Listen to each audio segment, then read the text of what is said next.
Incentive 25,000 வரும்னு எதிர்பார்த்து நான் வேலை செய்யல சார். எந்த கம்பெனில வேலை பார்த்திருந்தாலும் இந்த மாதிரி தான் நான் வேலை பார்த்திருப்பேன். நான் எதிர்பார்க்காம தான் நீங்க இந்த 25,000 கொடுத்திருக்கீங்க. ஆக்சுவலா உங்ககிட்ட நான் 1,00,000 ரூபாய் அட்வான்ஸா கேட்கலான்னு இருந்தேன். அவ்வளவு அமௌண்ட் எதுக்கு? ஆ, அ, என் முன்னாள் மாமியார் வீட்ல எனக்கு சொந்தமான 1/2 கிரவுண்ட் இடம் இருக்கு.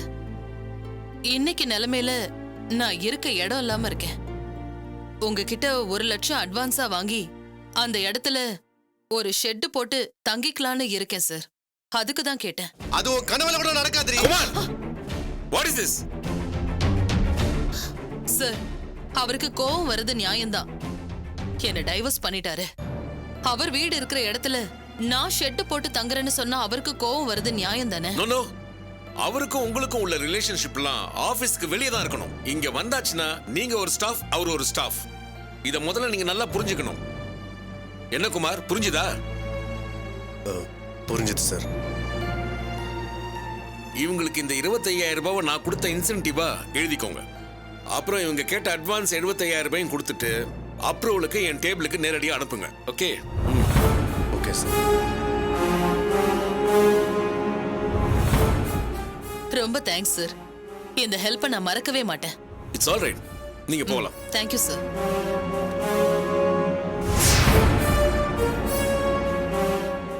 செக் ரெடி ஆனதும் உன் டேபிள்கே வரும். நீ கிளம்பலாம்.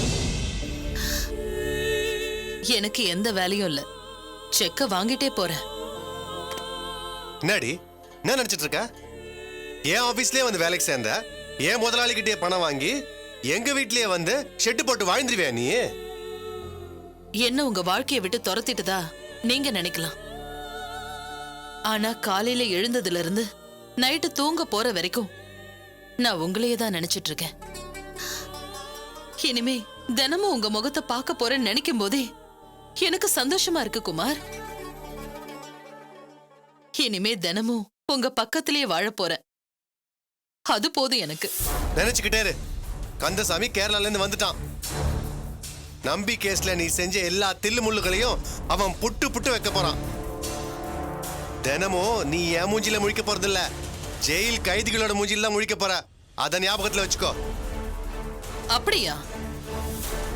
அவனுக்கு ஞாபகம் போயிடுச்சுன்னு சொன்னாங்களே. அதுக்கு தான் அவனை ட்ரீட்மெண்ட் கூட்டு போயிருக்காங்க.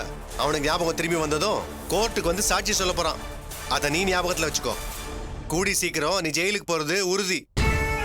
போய் வேலை தான் இருந்தா அதை போய் பாரு. எம்டி கிட்ட சைன் வாங்கினதும் செக் உன் டேபிள்கே வரும். பா.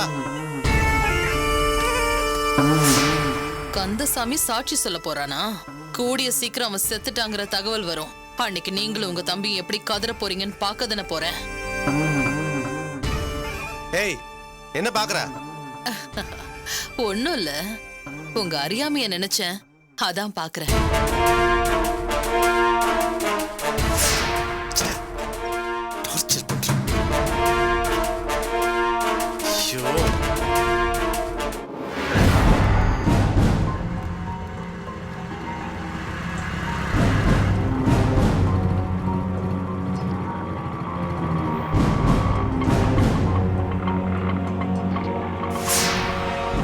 ஐயா, இங்க டாக்டர் எங்க இருப்பாரு? இந்த பக்கம் போங்க. சரிங்க. எவ்வளவு ஆச்சுங்க? 150 ரூபா சார்.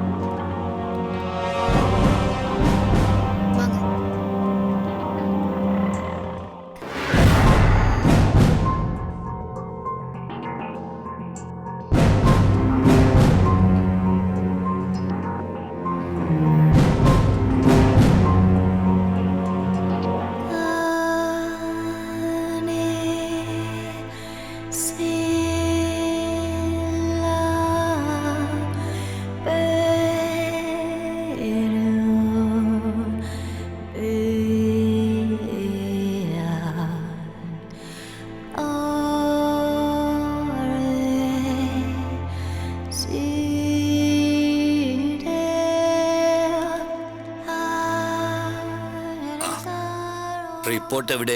அது கொடுங்க.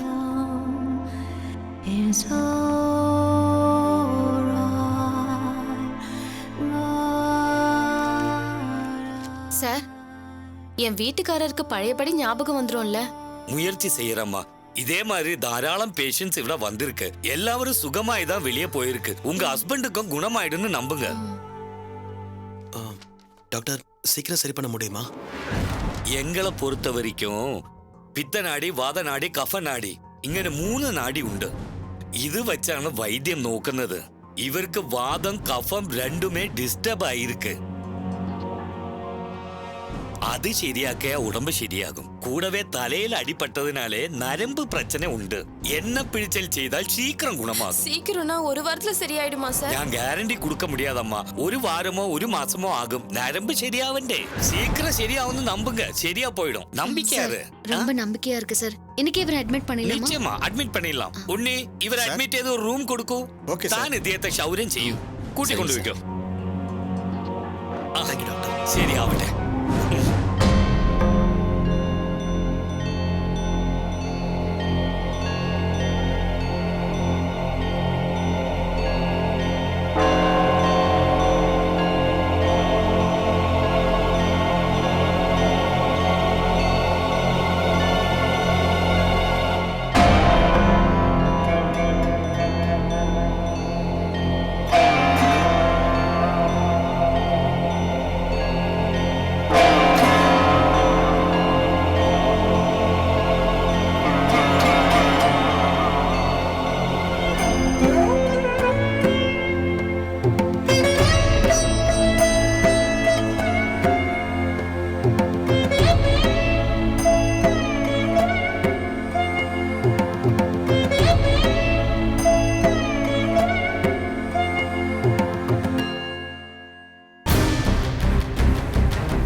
தினமும் இது மாதிரி தான் ட்ரீட்மெண்ட் நடக்குமா?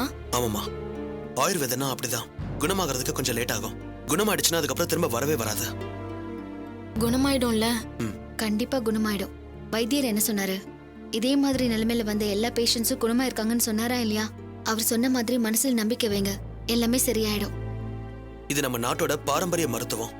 இங்கிலீஷ் டாக்டர்ஸ் கைவிட்ட கேஸை எல்லாம் இவங்க குணப்படுத்திருக்காங்க. ஆமா, இதான் நம்ம நாட்டோட முதல் முக்கியமான மருத்துவம். இதோட அருமை தெரியாம நாம இதை விட்டு விலகி நிக்கிறோம். கூச்சமே இல்லாம இதை மாற்று மருத்துவம்னு சொல்றோம். இதான் நம்ம நாட்டோட மருத்துவ பொக்கிஷம்.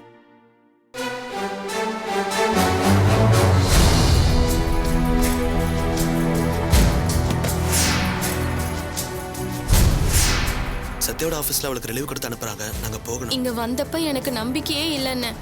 இவர் இங்க ட்ரீட்மெண்ட் கொடுத்ததுக்கு அப்புறமா தான் அவர் கண்ணுல ஒரு தெளிவே வந்திருக்கு. சரியாயிடும்ன்ற நம்பிக்கை வந்திருக்கு. நீங்க கிளம்புங்க, நான் பாத்துக்கிறேன். சரிங்க, நாங்க வரோம். டேய் பிரகாஷ் வரண்டா, போடா போடா.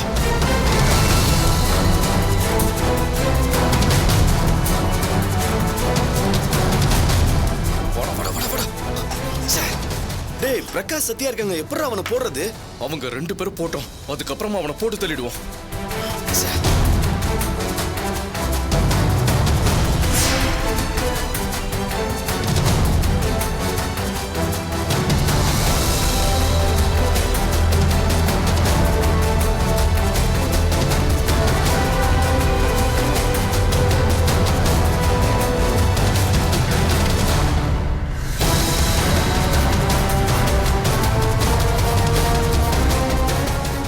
நீங்க படுங்க.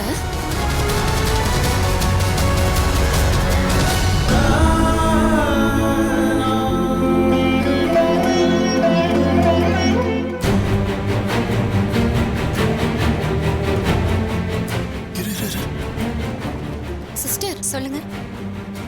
ஃபீஸ் கட்ட சொன்னாங்க, எங்க போய் கட்டணும்னு தெரியல. ரிசப்ஷன்ல போய் கேளுங்க.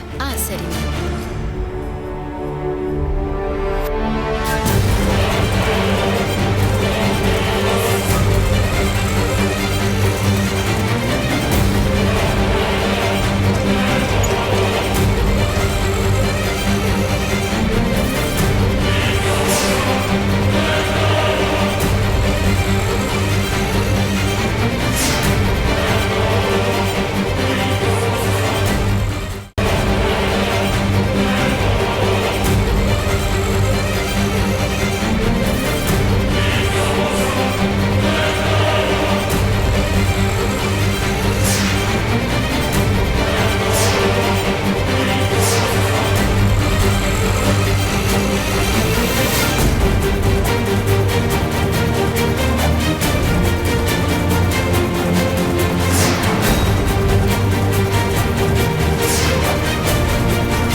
பிரகாஷ் வரான்டா. எல்லாம் வந்து சீக்கிரம் போ. போ போ போ. நான் ஏறிக்கிறேன் போ.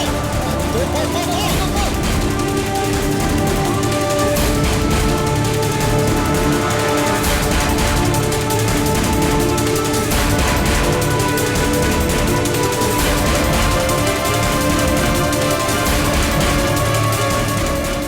என்னாச்சுங்க? அவங்க தப்பிச்சிட்டாங்க. கந்தசாமி ஒன்னும் ஆகலையே. ஆண்டவன் புண்ணியத்துல எதுவும் ஆகலன்னா நல்ல வேலை சரியான நேரத்துல நீங்க வந்தீங்க. நீங்க வரலன்னா என்ன என்ன ஆயிருக்கும்? ஆயிருக்கும்? காயத்ரி சந்தோஷமா தெரியவா? கந்தசாமிக்கு மாலையை போட்டு அழுதுகிட்டு இருந்திருப்போம். நாசமா போறவ அவளுக்கு சாவு வர மாட்டேங்குதே. அக்காலும் தங்கச்சியும் பேசிக்கிட்ட மாதிரி என் புருஷனை கொல்ல ஆள் அமிச்சிட்டாளுங்களே. இவளுங்கெல்லாம் நாசமா போகாம இன்னும் தெரியறாளுங்களே. நீங்க எப்படி என்ன சரியான நேரத்துக்கு வந்தீங்க? ஆபீஸ்க்கு போலான்னு கிளம்பிட்டு இருந்தோம். அப்பதான் ஒரு கால் வந்துச்சு. கந்தசாமியை கொலை பண்றதுக்கு காயத்ரி ஆளுங்களை அனுப்பியிருக்கான்னு. அதனாலதான் பதறி ஓடி வந்தோம். நான் கும்பிட்ட சாமி என்ன கைவிடலன்னு. சாமி தான் யார் மூலியமாவும் உங்களுக்கு தகவல் சொல்லிருக்கு. அந்த காயத்ரிக்கு எதிராக அவளுக்கு பக்கத்துலயே ஒரு லேடி இருக்கான்னு மட்டும் தெரியுது. யாருன்னா அது? தெரியலையே.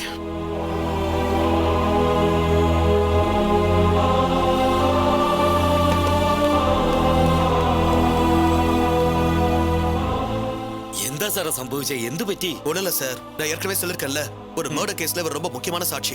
அதனாலதான் இவரை கொலை பண்ண எதிரிங்க இங்க ஆள் அனுப்பியிருக்காங்க. நல்ல வேளை நான் வந்து காப்பாத்தினேன். ഈ ശാന്തമായ വൈദ്യശാലയിൽ കൊലമുയർച്ചയോ? ഇത് സീരിയസ് ആണ് വിഷയമാണ്. ഉടനെ പോലീസിനെ അറിയിക്കണം. சொல்லிட்டோம் சார், போலீஸ் வந்துட்டு இருக்காங்க. ഓക്കെ, അത് നന്നായി. அப்படியா? போலீஸ் வந்துருவாங்கல்ல? நிச்சயமா போலீஸ் வந்துருவாங்க. கந்தசாமிக்கு 24 hours ப்ரொடெக்ஷன் போட சொல்லி போலீஸ்க்கு இன்ஃபார்ம் பண்ணியாச்சு. நீங்க கவலைப்படாதீங்க.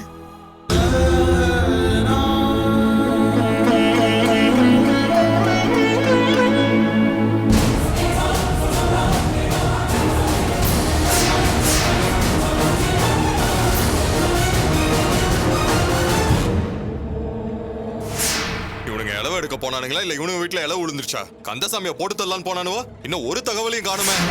ஒருவேளை கந்தசாமியை போட்டு தள்ளிட்டானுங்களா? ஐயா ஐயா, என்னலாச்சு? கந்தசாமியை போட்டு தள்ளிட்டீங்களா இல்லையா? ஐயா அது வந்து எதுக்குல எல்லாரும் மூஞ்சி என்ன சட்டியில கௌத்த மாதிரி இருக்கு? என்னாச்சுல? ஐயா கந்தசாமியை போட்டு தள்ள முடியல ஐயா. என்னல சொல்றீங்க? மறுபடியும் கோட்டை விட்டீங்களா? உங்களெல்லாம் டேய் டேய் மானங்கட்ட பசங்களா, அவனை போட்டு தள்ள முடியலன்னு சொல்லவா இவ்வளவு அவசரமா வந்தீங்க?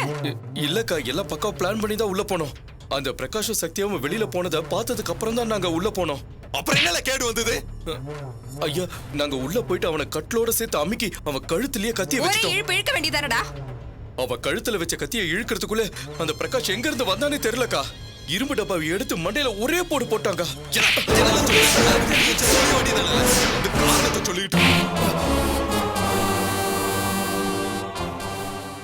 அவன் தான் வெளியே கிளம்பி போனான்னு சொன்னீங்களே, அப்புறம் எப்படி திரும்பி வந்து உங்களை அடிச்சான்? ஐயா அதான் தெரியலங்க ஐயா. கொஞ்ச நேரம் அவன் கூட போராடி இருந்தோம். எங்க 2 பேர்ல யாரையாவது ஒருத்தர் அவன் பிடிச்சிருப்பாயா, அதான் தப்பிச்சு ஓடி வந்துட்டோம். ஆமா, ஓட்ட பந்தயத்துல ஓடி வந்த மாதிரி பெருமையா சொல்றீங்க. மெடல் கொடுத்துருவோமா? ஆக்கங்கட்ட கூவீங்களா? உங்களை நம்பி வாக்க கொடுத்துட்டு அதை செய்யாம போனா எனக்கு தான் அவமானம். ஐயா இப்ப எதுக்கு இவங்களை அடிச்சிட்டு இருக்கீங்க நீங்க? பின்ன என்னல, அந்த காயத்ரி வந்து கேட்டா நான் என்ன பதில் சொல்றது? இந்த பாரு, போன் பண்ணிட்டா. இப்ப அவ கேக்குற கேள்விக்கு நான் என்ன பதில் சொல்றது? ஏலே, நீங்களா சோத்த தானே திங்குறீங்க. நான் பேசாம என் ஊர்ல இருந்து ஆளை கூட்டு வந்திருக்கலாம். உங்களை நம்பி அனுப்பிச்சோம் பாரு, என்ன சொல்லணும்? இவளுக்கு என்ன பதில் சொல்ல போறனோ? சொல்லு காயத்ரி. நீங்க தான் சொல்லணும். கந்தசாமியை போட்டு தள்ளியாச்சா இல்லையா? இந்த ஆக்கங்கட்ட பயிலோல வச்சுக்கிட்டு ஒரு ஆட்டுக்குட்டி கூட போட்டு தள்ள முடியாது. போட முடியலன்னு வந்து நிக்கிறானுவா. ஏன் கந்தசாமிக்கு போலீஸ் ப்ரொடெக்ஷன் போட்டிருக்காங்களா? கிளிச்சானுவ.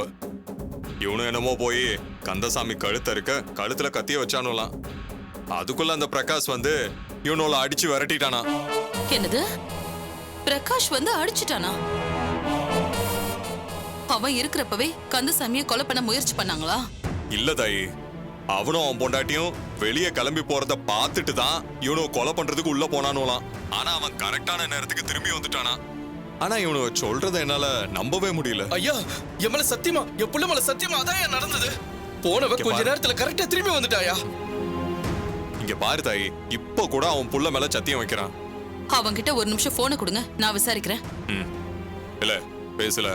காயத்ரி கேள்வி கேப்பா, சரியா பதில் சொல்லு. மேடம் சொல்லுங்க மேடம். என்ன நடந்துச்சு தெளிவா சொல்லு.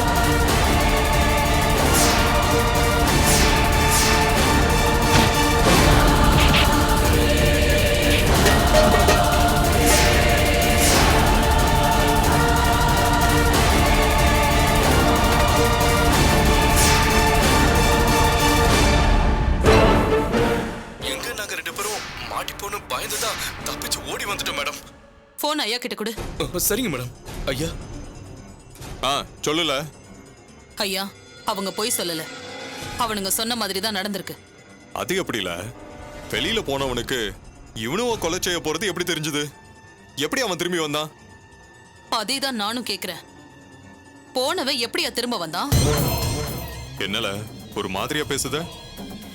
ஆமாயா, இப்பவும் சொல்றேன்.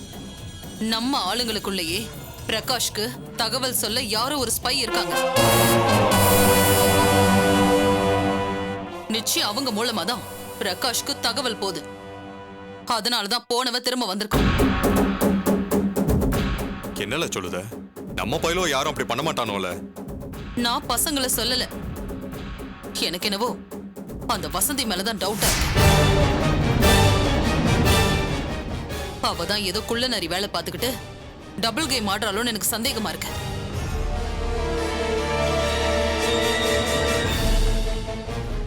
இல்ல தாயி, வசந்தியா நம்மள காட்டி கொடுக்க போறா? அவன் நம்ம புள்ளமா, என் கூடவே ரொம்ப வருஷமா இருக்கிற, நான் பார்த்து வளர்ந்த புள்ள. ரொம்ப நம்பிக்கையான ஆளுமாவ. இல்லங்கய்யா, நான் கன்ஃபார்மா நம்புறேன். நிச்சய விஷயம் தெரியாம பிரகாஷ் திரும்பி வந்திருக்க முடியாதுன்னு தோணுது. உங்க ஆளுங்க யாருக்கும் மோட்டிவ் கிடையாது. அந்த வசந்தி தான் ஆரம்பத்துல இருந்து என்ன முறைச்சுக்கிட்டே இருக்கா. அவ மேலதான் எனக்கு டவுட்டா இருக்கியா. நீங்க தான் விஷயம் தெரியாம அவளுக்கு ஓவரா இடம் கொடுத்திருக்கீங்க. சேச்சா, அப்படியெல்லாம் சந்தேகப்படாத தாயி. அவளை பத்தி எனக்கு நல்லாவே தெரியும். இந்த தொழில யார் மேலேயும் நம்பிக்கை வைக்க கூடாதுன்னு உங்களுக்கு தெரியாதா? இப்ப கூட என் ஹஸ்பண்ட் அந்த கந்தசாமிய வச்சு உன்னை உள்ள தள்ளாம பிரகாஷ் விட மாட்டான்னு சவால் விடுற மாதிரி பேசினாரு. அவ்வளவு நம்பிக்கையா அவங்க இருக்காங்கன்னா நிச்சயம் நம்ம ஆளுங்களுக்குள்ள அவங்களுக்கு ஸ்பை இருக்காங்கன்னு தானே அர்த்தம். நீ எதுக்கும் வீணா கவலைப்படாத. அந்த கந்தசாமி எங்க போயிட போறான்? இன்னைக்கே மருந்து எடுத்துட்டு அடுத்த நிமிஷமே அவனுக்கு ஞாபகம் திரும்பி வந்துருமா என்ன? எப்படியும் ஒரு 10-15 நாள் அங்க இருந்து வைத்தியம் பார்க்கணும்ல. அவன் கதையை முடிக்க நானாச்சு. நீ எதுக்குமே கவலைப்படாத. இல்லங்கய்யா, எனக்கு நம்ம ஆளுங்களுக்குள்ள இருக்கிற ஸ்பைய நினைச்சுதான் கவலையா இருக்கு. நிச்சயம் அந்த வசந்தி தான் இதுல ஏதோ பண்றா. அவளை தயவு செஞ்சு நம்பாதீங்க. அவளை நம்புனா கடைசியில நான் மட்டும் இல்ல, நீங்களும் தான் மாட்டுவீங்க. நீ வேற. அப்படியெல்லாம் எதுவும் இருக்காது. அது எல்லாத்தையும் நான் பாத்துக்கிறேன். நீ போனை வை.